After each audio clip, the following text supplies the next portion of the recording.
In this episode, I look into how the future for some content makers does not include fame and fortune. 300 million people visit YouTube every day, so it's easy to get lost in the crowd. And for the lucky few, fame is possible.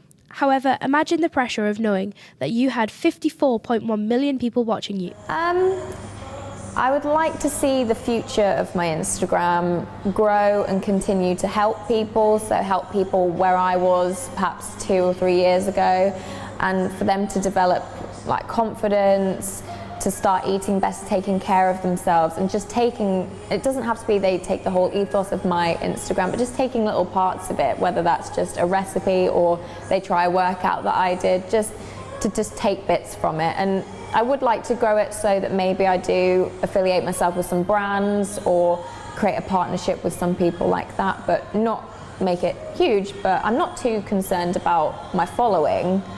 But I do think that with someone like Clean Eating Alice, that it really does have a lot of responsibility with that. So I would love to have her following. I'd love to have the success she's had with her books and everything like that. But I do worry that I think the pressure would be quite a lot, and then it would become my life as opposed to just sort of a bit I do on the side.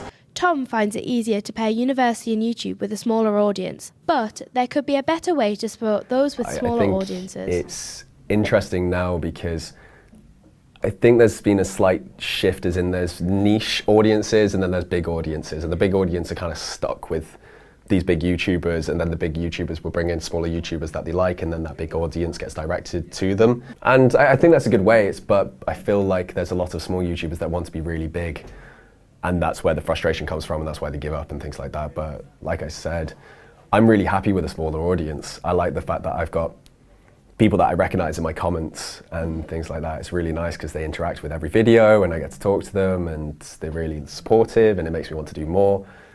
But I think YouTube could do a better job at promoting YouTubers that are like high quality. Like, not necessarily talking about myself here, but I have a friend who does really good videos, really, really good videos. And the guy's at about like, I think nearly 2,000 subscribers. And I watch him and then I see people that like are big and they're not making nearly as good as content as this guy, and it's just really frustrating because you're like, he deserves more attention. I know YouTube's all algorithm and everything like that, but it really would be fantastic for them to have a couple of people that just kind of watch YouTube, go like, this person's good, put them on the home screen, see what people think, more traffic. I know that either way they're making money in my mind, YouTube, so I don't see what's really the problem with promoting these smaller creators to hopefully help them, but that's only if they're of quality. I think there should be definitely more hand-picked smaller people to get pushed forward. Next time, I ask what makes a good content maker.